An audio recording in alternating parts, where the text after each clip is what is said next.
This is Valley News Live at noon. We have new information this afternoon on a crash that left a Fargo apartment building badly damaged.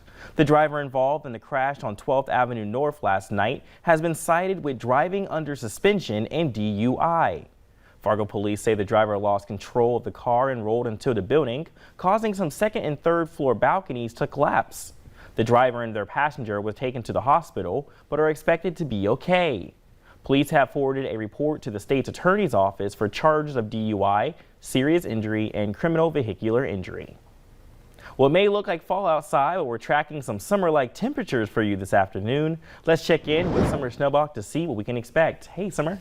Hey, Brian, that's exactly right. Don't let the calendar fool you or the color on the trees. Got a good zoom in here on the Devil's Lake home of Economy Skycam, showing those brilliant colors and a little bit of shake to the camera. We do have a bit of a southerly breeze, and that has really helped to warm us up. It doesn't feel like fall out there at all. We're at 71 degrees right now in Fargo, 73 in Jamestown, 69 in Grand Forks, Bemidji right now 66 degrees, 72 in Fergus Falls, and 70 in Devil's Lake, with lots of sunshine to go around. Your afternoon in Fargo, we're going to continue to heat things up. Temperatures warming into the low 80s by the mid-afternoon, peak heating of the day, and the breeze is going to stick with us a little bit out of the south, sustained around 10 miles per hour. So not windy, but a little bit of a breeze that you'll notice. And in Grand Forks this afternoon, a little bit more of a breeze. I anticipate the breeziest conditions to be in the Northern Valley and in the Devil's Lake Basin. So those winds between 10 and 15 miles per hour in Grand Forks. Temperatures warming up into those upper 70s with sunshine to stick around the entire day. But changes are on the way. Tomorrow, it's going to be even hotter. Temperatures between 80 and 90. But by the time we get to Thursday, 60s and 70s with some rain in the forecast. I'll time out the rain chances and how much we might expect, along with how much we cool down, coming up in just a few minutes. I never would have thought we were talking about warming up during fall season. I know, it seems very backwards. Oh, thanks, Summer. Well, it's been a month since school has begun for students in the FM Metro, and COVID-19 cases have increased. These are the cases with students. Fargo has 178, West Fargo 232, and Moorhead 163. Fargo and Moorhead have masking policies, while West Fargo does not. Now, these are recent cases from just last week. Fargo had 77, West Fargo had 90, and Moorhead had 29. Now, there's a reminder of some testing locations in the area. In Cass County, Fargo Cass Public Health has testing from 8 a.m. to 5 p.m. Monday through Friday, and a pre-screening is required. And over to Clay County, testing at the former Thomas Edison Elementary School from 11 a.m. to 6 p.m. Monday through Thursday. Well, 5 people remain hospitalized in stable condition after that Amtrak train derailment in north central Montana. And officials confirm all 141 passengers and 16 crew members are accounted for.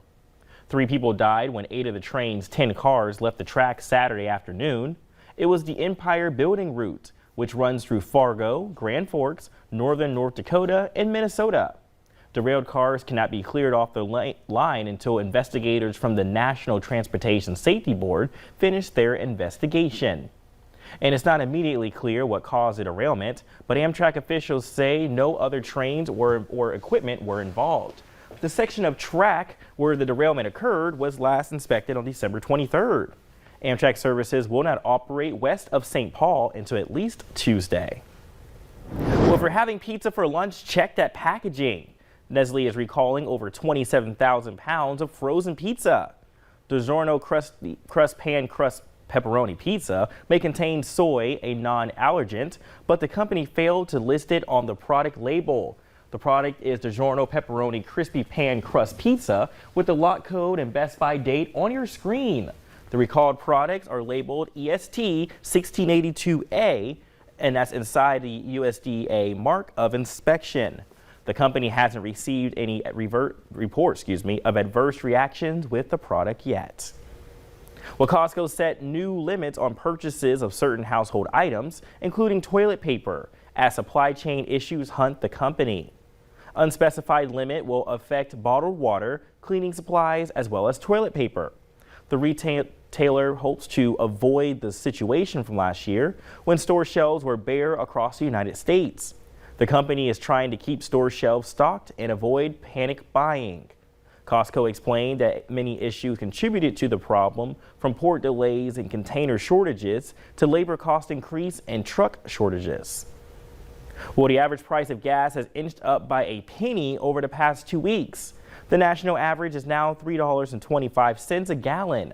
That's $1 more than a year ago. Analysts say the small increase was due to a rise in the cost of crude oil. Nationwide, the highest average price for regular unleaded is in the San Francisco Bay Area at $4.47 a gallon. The lowest is in Houston at $2.72 a gallon. Instagram for Kids has been put on hold by their parent company, Facebook. The company paused the app over concerns of the vulnerability of young users. Facebook announced plans for the Kids app in March, but 44 attorneys general wrote the company, urging them to abandon the project. The Wall Street Journal reported that Facebook is aware that their apps can cause teenagers to suffer mental health issues, anxiety, cyberbullying, and threats of online predators. While work on the app is being paused, the company will be expanding opt-in parental supervision tools to teen accounts of those 13 and older. Activists in Geneva, Switzerland are celebrating after a vote passed yesterday to allow same-sex couples to marry. The measures passed with 64.1% of Swiss voters in favor of gay marriage. The passage of the law would put same-sex partners on equal legal footing with heterosexual couples, allowing them to adopt children together and gain citizenship for spouses. Supporters say it could still be months before same-sex couples can get married, mainly because of administrative and legislative procedures.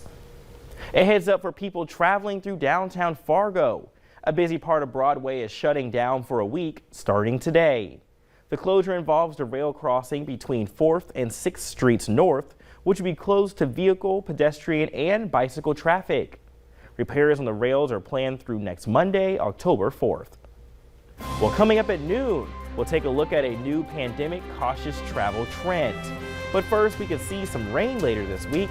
Summer Snowbuck has your forecast next.